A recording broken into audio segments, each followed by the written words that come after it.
A quiet beach. The year 490 BC. From the horizon, black sails blot out the morning sun. It isn't a raiding party, it's the fist of the Persian Empire. Tens of thousands of men, armed with the wealth of a continent, commanded by the King of Kings, Darius the Great. Their orders are simple: crush Athens, burn it to ash, and erase its defiance forever. And waiting on the shore to stop them, farmers, potters, shopkeepers. An army of citizens outnumbered 2 to 1. Logic said they were doomed. History says otherwise, because what happened next would shake the world and change the future of Western civilization. To understand why Persia's army appeared at Marathon, we need to rewind almost a decade earlier, to the rocky coastline of Ionia, in what's now Western Turkey. For 50 years, Greek cities there had lived under Persian rule.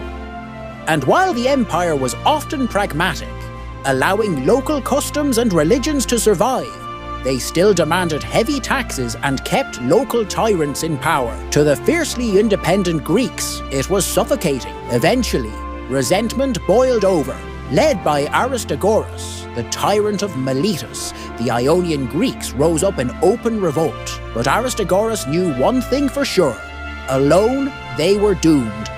So he crossed the Aegean, begging mainland Greece for allies. First stop, Sparta, the most feared warriors in the Greek world. Aristagoras unfurled a map of the Persian Empire, dazzling the Spartans with visions of wealth. But when they heard the Persian capital was a 3-month march away, they refused. It was too far, too risky. Rejected, Aristagoras turned to Athens. This time, he played a different card: family. Miltiades, he reminded them, was once an Athenian colony. And Athens itself was newly free, having just overthrown its own tyrant and embraced the radical experiment of democracy. The pitch worked. Athens agreed to help, sending 20 warships joined by 5 from Eretria. Together, they struck fast, marching on Sardis, the Persian regional capital. They stormed the lower city, torched buildings, and in the chaos, a sacred temple went up in flames. For the Greeks, it felt like a glorious victory. For Persia, it was unforgivable. Because the man who ruled this empire, Darius the Great, did not tolerate humiliation. The Greek raid on Sardis didn't last long. Persian forces regrouped, crushed the rebels, and by 494 BC, Miletus lay in ruins. But for Darius, this wasn't over. It wasn't just rebellion anymore. It was an insult. Athens and Eretria had dared to attack one of his capitals. They had burned his temple. And Darius was not a man who forgot. The historian Herodotus tells us the king fired an arrow into the sky, praying to the gods for vengeance. At every meal, he ordered a servant to whisper 3 chilling words: "Master, remember the Athenians." This war was no longer about expanding an empire. It was personal, and revenge would come in the form of an armada. By 490 BC, that fleet was ready. 600 ships carried a Persian army straight across the Aegean, commanded by Datis, a veteran admiral, and Artaphernes, Darius's own nephew. Their first target was Eretria. The city was sacked, its people enslaved, a brutal warning of what awaited Athens. Then the fleet sailed south. Their destination, a wide, flat plain just 26 miles from Athens. Marathon. It was no random choice. The Persians were guided by Hippias, the exiled tyrant of Athens who now served Persia. Marathon's open ground was perfect for their deadliest weapon: cavalry. When the Persians landed, the display of power was overwhelming. Roughly 25,000 infantry, 1,000 horsemen, archers ready to darken the skies, soldiers from every corner of the empire, shields of wicker, spears and daggers glinting in the sun. Their plan was simple: break the Greeks with arrows, crush them with cavalry, and let the infantry finish the slaughter. And in Athens, panic spread like wildfire. News of the landing at Marathon sent shockwaves through Athens. This wasn't a professional army ready to meet Persia. These were citizens, farmers, craftsmen, shopkeepers, suddenly called to defend everything they loved. To fight, each man had to equip himself. A bronze breastplate, greaves for the shins, the iconic Corinthian helmet, narrow-eyed and suffocating. In his hands, a spear 9 feet long, with a short sword for close combat. But the true heart of a hoplite was his shield, the aspis, a massive round slab of wood covered in bronze. It was heavy, but it wasn't meant for just one man. It locked the line together, protecting the soldier at your side. With those shields, they formed the phalanx, 8 ranks deep, shoulder to shoulder, spears bristling like a wall of iron. A human battering ram built on trust and discipline, Athens scraped together about 9,000 of these hoplites. Their only allies, the small city of Plataea, sent every man they had, about 1,000. It was an act of loyalty Athens would remember forever. Even so, they were still outnumbered more than 2 to 1. And the one ally they desperately needed wasn't coming. A runner named Phidippides had already sprinted 150 miles in just 2 days to Sparta, begging for aid. The Spartans agreed, but not yet. A sacred festival bound their hands. They would march only after the full moon. That was too late. So Athens faced a terrible truth. They would stand alone. The citizen army marched out to Marathon, seizing the high ground and blocking the roads to their city. From there, they looked down on the sprawling Persian camp by the sea. And for days, nothing happened. Just silence, tension, and the pounding fear of what was coming. Inside the Athenian camp, fear wrestled with indecision. Leadership was fractured. 10 generals, 1 from each tribe, plus a civilian archon with a tie-breaking vote. Half wanted to wait for Sparta. The other half argued that hesitation was suicide. If they stalled, Persian sympathizers inside Athens might open the gates.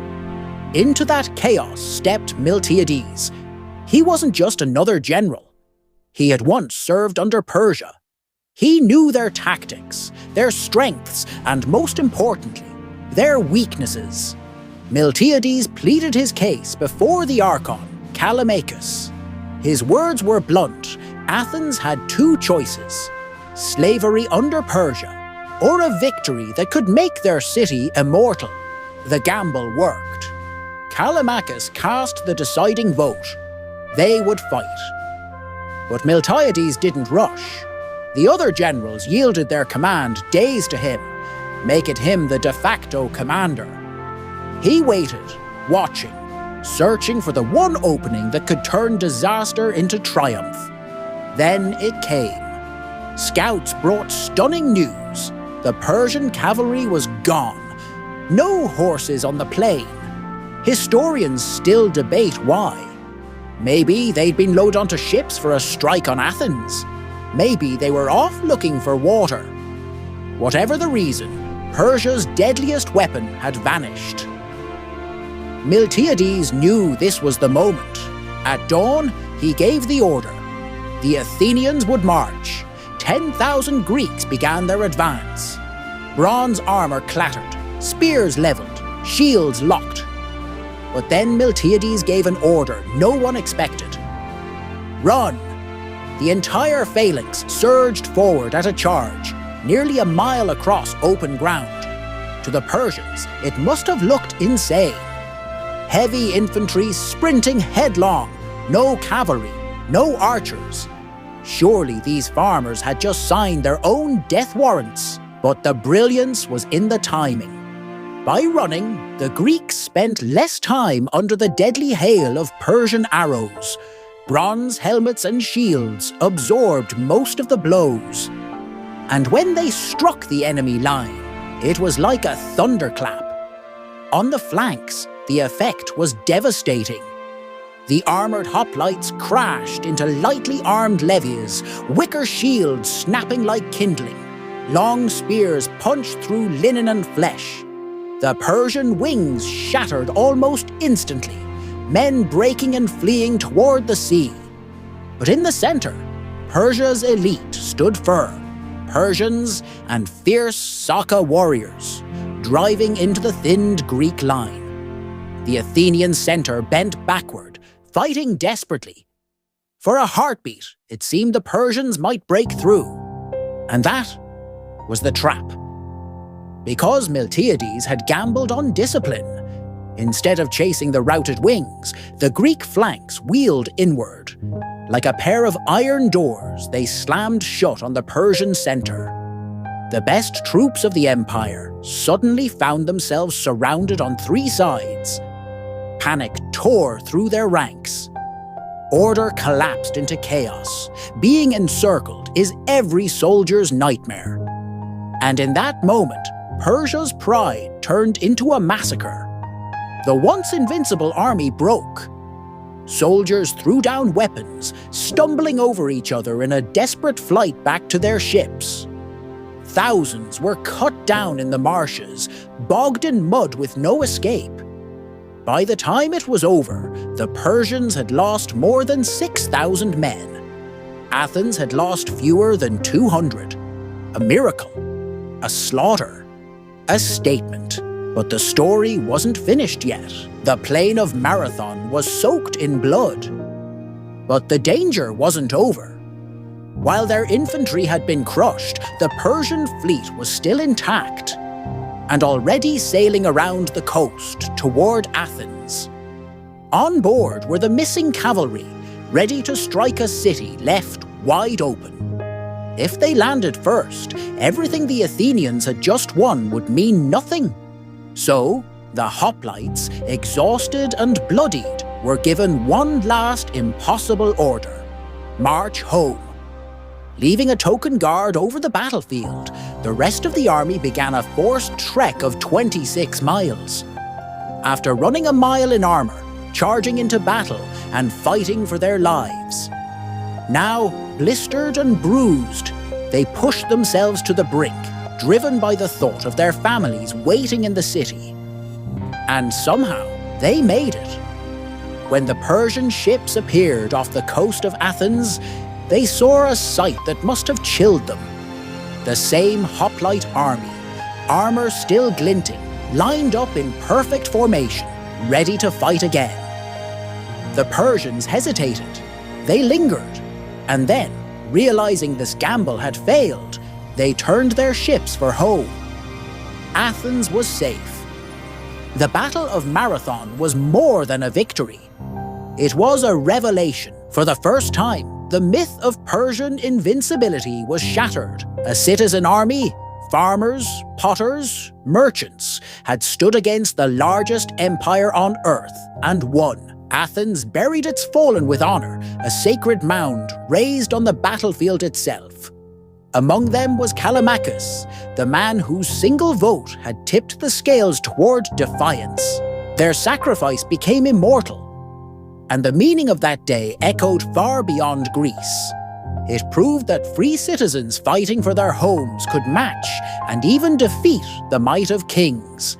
That belief, that courage, unity, and discipline could change history, would ignite the spirit that fueled Athens' golden age. Philosophy, art, democracy itself. Even today, we carry the memory in the marathon race, inspired by the legendary runner Miltiades. But the true legacy of marathon isn't measured in miles. It's the enduring idea that a small people, standing together, can defy the impossible. And in doing so, alter the course of civilization forever. If stories like this move you, don't forget to like, subscribe, and join historical conflux again. Because history's greatest gambles are just waiting to be remembered.